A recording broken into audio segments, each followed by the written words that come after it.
Hello everyone, welcome to the Outsiders Improvised and Creative Music Festival 2020 Clean Sweep Sessions. There's been an absolute lot happening these past weeks here in America, in Philadelphia, and all around the world. The whole concept of racism is ugly as I don't know what.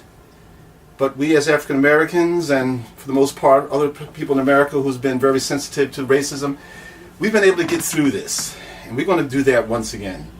But we have to acknowledge what's been going on. The healing is in the music. The healing is in spirituality. And we have to continue to do that with ourselves, with our families, and everybody that we involve ourselves with each other with love and understanding and kindness.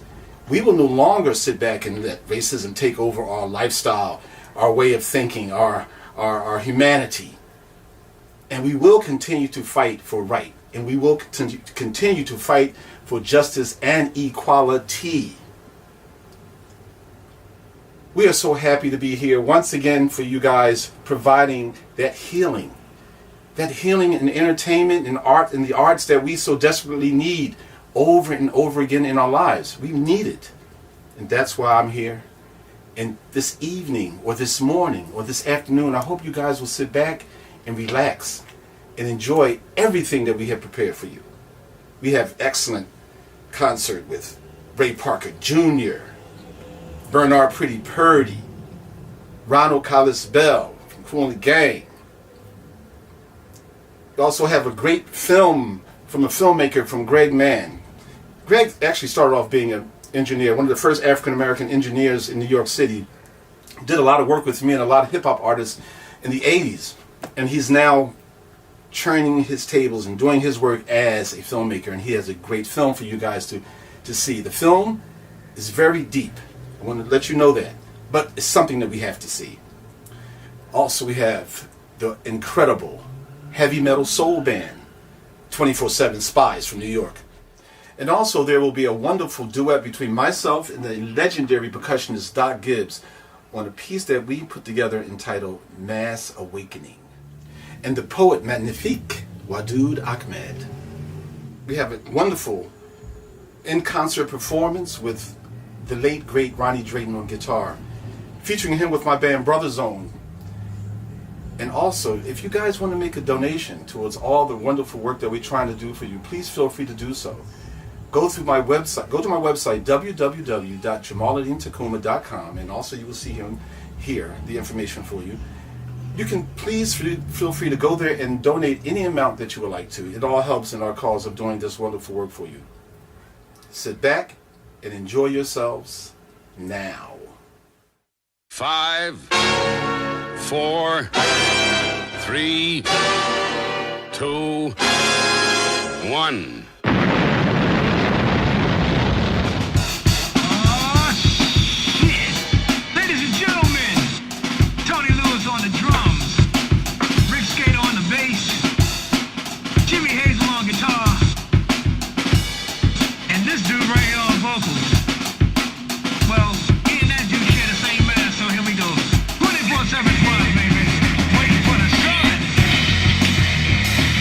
Hey!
We're going to just try to uplift our spirits tonight, okay, because we know what's going on in the world, right? It's absolutely bananas, but that's okay. Because we're gonna, you know, as the old black folk used to say, God don't like ugly. What's up, Lodo? God don't like ugly. So, you know, we're gonna, you know, it's gonna be some things that's gonna be happening, but the most important thing is that all you have to do, because we've been there before, and what you have to do is just maintain your relationships with your family, maintain that love, maintain that wholesomeness, that positiveness, the kindness, the happiness. You know, you got to do all those things. So, without further ado, I'm going to acknowledge a few gentlemen that are on the stage right now, who's been with me a long time and through thick and thin, but we've been blessed to come together, and it's been completely a blessing. I'd like to, for you, everybody here to put their hands together for Mr. Ronnie Drayton on the guitar.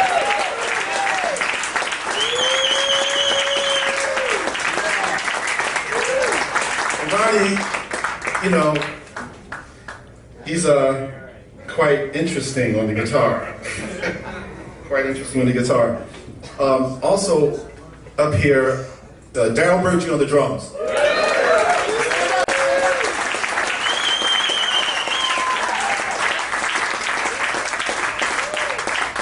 Now it's about to get real serious up here right now. It's gonna make it serious. Trust me, really gonna serious.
This is a very riveting and touching film by the filmmaker Greg Mann, featuring The Last Poets.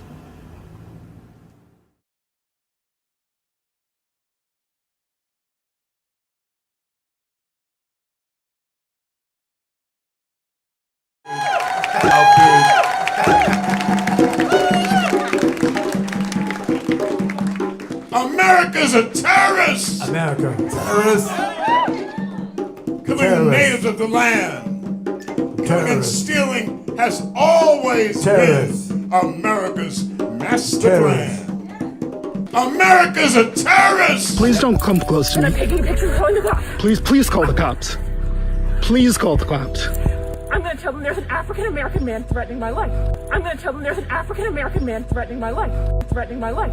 Giving blankets contaminated with smallpox to the natives who were here. The beginning of germ warfare. The beginning of white fear. You will not replace us. America's a terrorist. America. Being mean and nasty to those who treated him kind. Terrorists. Take a pregnant black woman, cut her belly open, let the fetus fall out, starve the baby in the ground to instill fear is what that was all about. Gang up on a black man. Terrorists. Gang up on a black man. Terrorists. Hang him from a tree. Terrorists. Cut him down and set him on fire. Terrorists. For everyone to see. Terrorists. America's a terrorist. Terrorists. With a howdy doody grin. Terrorists. And using the Bible to keep others in check. While America commits all the sin. Terrorists. Thou shalt not kill. Terrorists. That's not part of the American dream. Terrorists. Because it kills a thrill. Boom. They love to show on your TV screen. Boom. Romance the gun just for fun. Boom. Drop a bomb just for charm. Terrorists. This is the American way. All this talk about equality, justice, and peace. Breonna Taylor! Breonna Taylor! Breonna Taylor! Killed in her own home when Louisville police officers made a late-night raid on the wrong address. She was shot 8 times and no arrests have been made.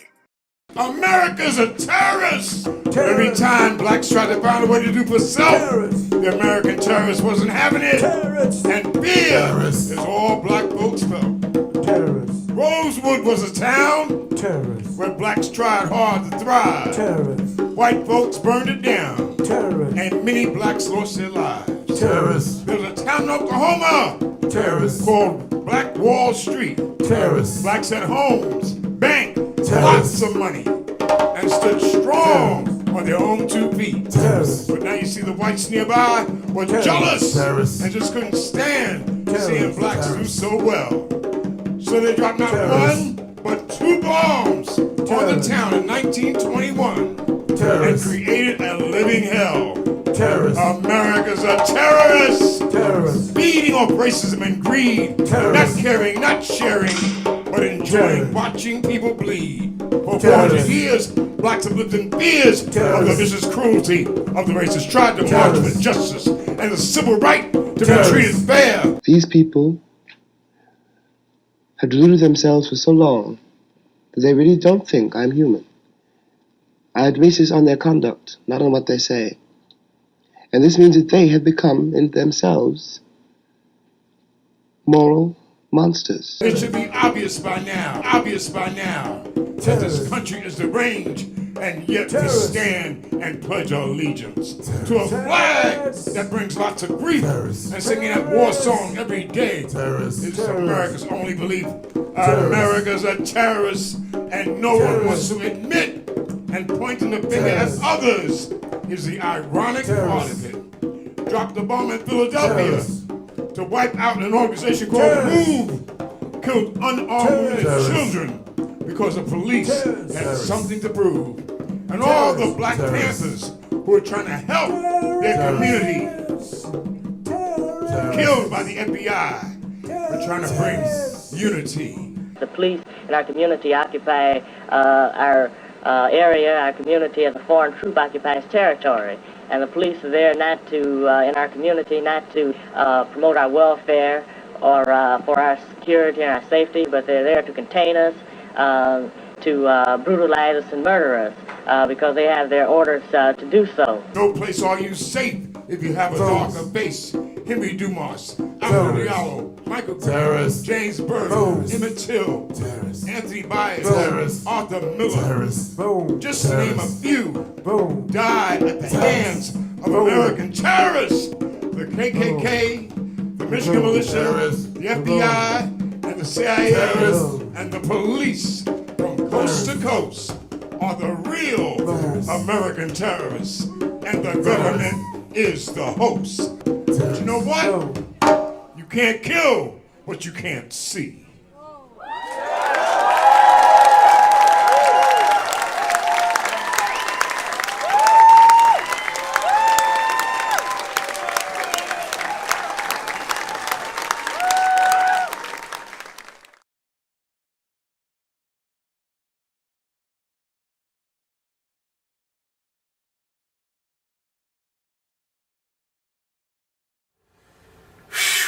That was heavy. Now let the healing begin.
What do you say when you have a group of guys who are veterans, who have over the years kept up with everything that was going on musically, maintaining their skills as producers, yet maintaining their skills as instrumentalists? Thus we have three gentlemen who I consider to be up there in music, actually music royalty. Let's talk about it. Ronald Hollis Bell. My early experiences at the Philadelphia Uptown Theater, talking late 60s, early 70s, I would go there, I would sit on the third row, and I would watch this band called Kool and the Gang. Right in front of me would be these guys that would be absolutely tearing the place down.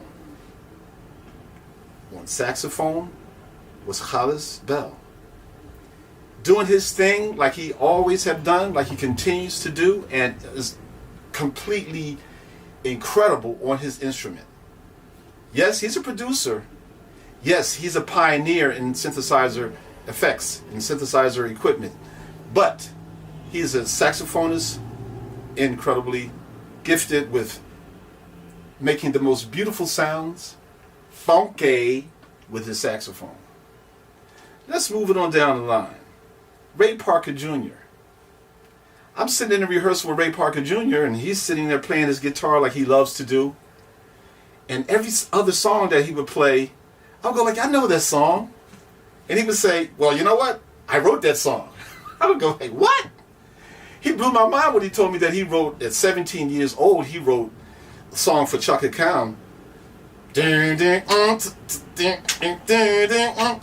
Who's got the love? To give me the strength? To keep on living? Whatever it is, I can't do without. Anyway, Ray Parker Jr. has, through his band Radio, a woman needs love just like you do. Okay, I'm not a singer. I used to think I was a singer when I first started playing. Ray Parker Jr. going through Radio, playing with Stevie Wonder's band Wonder Love, writing new editions, Mr. Telephone Man. That's right, Ray wrote that. Until Ghostbusters. What can you say about that? Incredible. And he's a monster on his guitar, as you will see. Funky. What do you say about a percussionist, a drummer, who's played on over 4,000 records? Bernard Pretty Purdy, with the Purdy Shuffle. Come on, it doesn't get no better than that. Let's go. Let's hear us guys do our thing, and we're going to do it right now.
Imitation bass sounds destroy black boy creativity.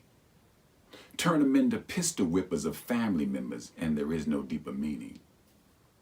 Imaginary talent recycles young folks over and over and over and over with the hip hop lifespan of 2.34 records. Boom, bip. But he was real bop. On the cover of Rap Weekly, bald-headed with a snarl of spit hanging from his lower lip. Financially secure, synthetically angry, his job was to keep black boys pointed towards prison. So he dressed like convict, or at least he was told to dress like convict because that's what sold records. Incarcerated clothing, droopy jeans, oversized backers with drawers showing IQ sizes of learned symbols of power strapped to the front of his pelvis. He said, "Let me hear the ladies make some noise. Somebody say, ow." Oh, yeah. So he called himself, check this out. So he called himself Sexy Man, Big Daddy All Penis, the Mac Machine Moneymaker, G loved you too much, Switch the bitch nigga African. He actually wore a medallion with misspelled words, a cold-blooded X-Curl commercial for some young people to follow and some white folks to exploit. He actually had a chainsaw in the projects, like a black gimmick with no trees to cut, the Negro rapper boy who wanted the world to believe he was out of his mind. So he'd get respect from other people who be stupid, but you see, the source of hip-hop flows from the pockets of those telling us what they spend their money on and what they won't. Okay, little black boys, we'll pay for images of anger and lack of self-control, so when we split some of your bald-headed skulls, we'll be able to justify it. Now stand over there in the corner with this beer bottle and blunt in your hand and say cheese, so America's Most Wanted posters will match your album covers. You see, when you own the circus, when you come up out the pocket and you actually finance the circus, the clowns have to sing and dance the way you want them to, or they cannot perform. No other group of people on earth will allow their children's images to be portrayed as something so insignificant. Death Row is the label that pays me unfadable, so don't you try to fade. Watch the trick. What if the first images of me that you saw, that you see, were on TV? Who would I be? Would you let me move next door after the show and operate on your mother? This is for all the supposed hardcore hip-hoppers hopping around on one leg being spoon-fed the notion that black-on-black crime is somehow sexy. That if you look like you can kill somebody, you ain't got to be able to do it, but if you look like you can kill somebody and you all of that, watch the trick. Where are the clowns? Ring in the clowns. You can dance now. Here we go. You know, this is the part of the show that don't let me say it, that I like the best. No, I can't say that I like the best, but I enjoy the best because it's something that I have a passion about. That's fashion and style. You know, I grew up in Philadelphia, North Philadelphia, the projects in North Philadelphia, and there was always this connection between the guys in the neighborhood who were basically working guys. You know, they would go, maybe they might have had a job as a trash man or worked at a store or whatever, but these guys came home, they got sharp because they know how to put it on. We didn't understand all the names like I do now of all the designers, because there were some designers that were putting out stuff at that time, like Schiaparelli and Pierre Cardin and all of these different folks. They were doing some things. We didn't really know the intricacies of the designers and their backgrounds, but we saw something and we knew we liked it and we put it on. There was always this relationship between the street style and the musicians and the artists. For example, the Beatles used to wear the Beatle boots. We call them the Beatle boots, or we call them celebrity boots. Celebs for short. And basically these were boots that were Chelsea boots. They were English riding boots. But somehow we adopted that boot in the neighborhood and we wore it. We would get our pants made from the tailors. Silken wool, mohair, sharkskin pants, suits made from the tailor. We would wear our Italian knit sweaters, Arnold Palmer sweaters, and we would play basketball in them. Could you imagine us, wearing some shoes from Bali, Switzerland, playing basketball in them? Yeah, we did that, along with our Converses as well. But there was an inspiration that was happening in the neighborhood that was incredible. And for me, all of that stuff sort of just moved in my head and kept going around in my head until it made me the person that I am today. So, you will now witness 1960s and 1970s fashion. 1970s was my period. There they are, Philadelphia classic ladies, Honey and the Bees, so sharp. The Philly Intruders, Bobby Taylor and the Vancouvers with that blue and purple. Elvis wearing that purple and that yellow jacket. Funky 60s glasses, Space Age. There I am, Space Age 2. Baby Ray, rocking those 60s frames that he's so classically known for. And there's the beaver hat with the funky Philly fresh block, the S block, the S block. And you had to have your Kango beaver hat and your Schiaparelli shirt, and your Schiaparelli shirt. The Uptown Theater where I saw it all. There's Willie and the Mighty Magnificents wearing that funky. And there's Brenda and the Tabulations wearing that funky, beautiful 70s gear. Look at those pants. The Delphonics, they hit you hard with that classic Edwardian style. So majestic, so majestic. The Delphonics.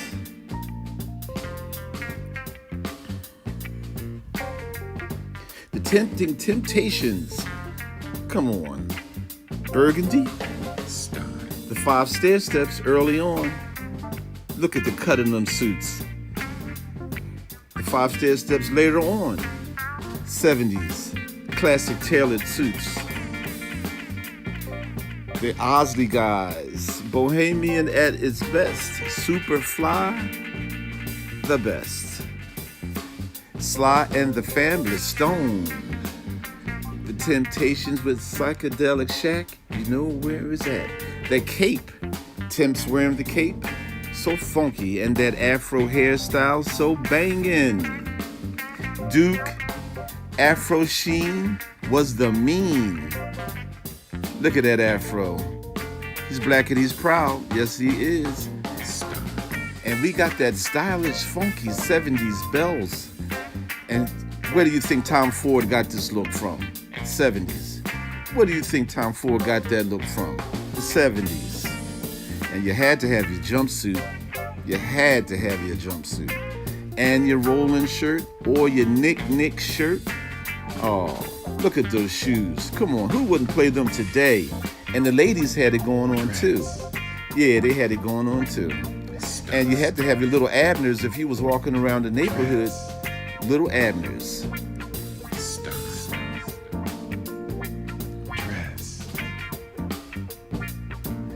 Come on now, you know we had to have the funkiest sneakers. You had to have your sneakers. Even if they were Bobos, you were cool. Now we get into some futuristic thing with those eyeglasses. We got Miles Davis and we got David Ruffin. And there's those Futura sunglasses again by Silhouette. There's the Futuras again by Silhouette. Come on, you. Bobby Womack, he was the king of the glasses. Every record cover. Now we're getting into Bly of Florence, Bly of Firenze, Bly of Florence. Oh, those funky knits were so cool. Made of alpaca. And there I am because I'm a collector. Yeah, Argyle print colors. All the colors in the rainbow. All the colors in the rainbow. Yeah, yeah.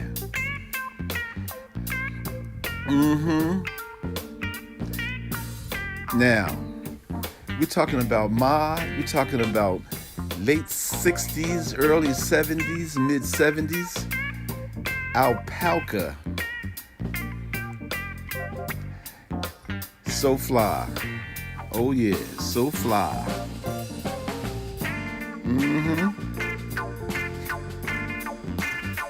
Keep it coming, keep it coming. Now you got yourself a black wool Italian knit in that 70s modern style with that ring pull zipper in the front. Come on, come on. There's that Renaissance man. Come on. Colors like that. Who would wear colors like that today? Me. And there's my man right there wearing that multicolored striped knit. Come on, this is my favorite. So many cats have been trying to get this one from me. Nope, they can't have it. Bly of Florence. Bly of Florence. Come on now. You got to be brave to do that one.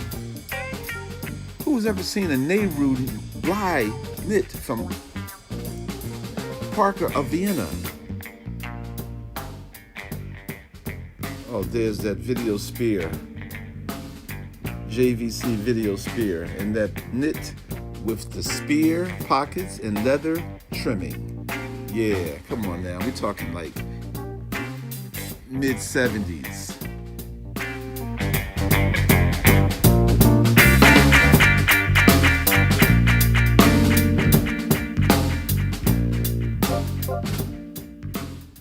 It's time to go now.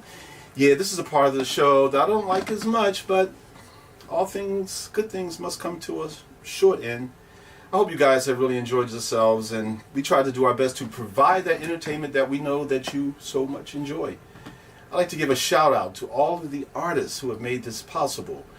To Bernard Purdy, to Ray Parker Jr., to Ronald Collis Bell, to 24/7 Spies, to Doc Gibbs, and to Greg Mann, the wonderful filmmaker who's doing his thing so graciously, and to all of the sponsors who have made this possible for us. You know, this COVID thing is still going on. You guys got to make sure that you stay as safe and lay low as you possibly can. Try to, you know, bring healing and comfort and happiness to your family members as much as you can. I mean, you're probably like, but try to stay as cool as you possibly can. Love each other. Try to stay as healthy as you can as well. And don't forget, if you guys want to donate, as you see the information down here, please feel free to donate at www.jamaaladeenmusic.com and hit the donate button. Once again, thank you so very much. Peace. And from the Outsiders Improvised and Creative Music Festival 2020, COVID-19 Red Carpet Room Clean Sweeps. Bye. Let's go outside. Stop. The internal painting coloring the way you move in the world. How do you rearrange the ideas of others into a shape that you can recognize as yourself?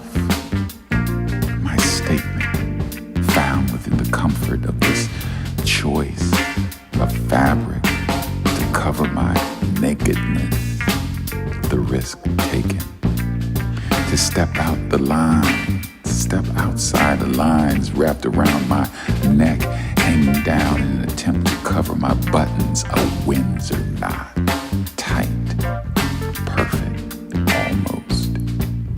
Welcome to the uniform of who you are not. Take a moment to attempt to discover yourself within your favorite colors. The fear of realizing that you never heard your voice because you spent